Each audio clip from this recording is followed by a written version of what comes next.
Very serious. Now, the threats were anonymous at the time, but authorities identify the suspect as Caitlin Jones. The target of those threats, Monica Palmer, her daughter, her husband, and today Palmer is expected to talk about it publicly. The young lady named in the complaint is 23-year-old Caitlin Jones. She lives in Olivet, Michigan. However, authorities say she was arrested at her mother's home in New Hampshire.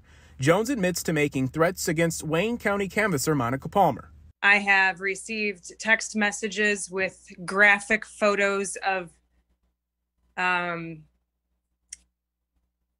naked dead women. The threats are too graphic for television and include a photo of her daughter. They were sent to Palmer along with these text messages, stating, "It was not hard finding all your information. I don't tolerate people like you." Calling me a terrorist and saying that my entire family should be fearful for their lives. "In fact, I consider you to be a terrorist. And do you know what happens to terrorists, Monica? I'd just like you to imagine that's your beautiful daughter." The text went on. "Effing with our elections is terrorism, and us Americans don't tolerate terrorists. So yes, you should be afraid. Your daughter should be afraid, and so should her husband. Tisk, tisk, tisk.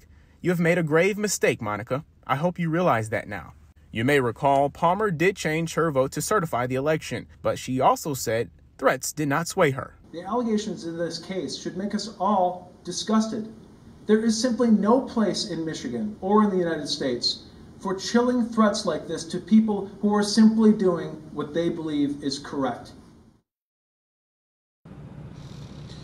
Now, Jones remains in custody. She is charged with threats of violence, and if convicted, she could serve up to 20 years in prison. There were actually 2 state canvassers who were threatened, according to authorities. They continue their investigation. Reporting live this morning, Darren Cunningham, 7 Action News.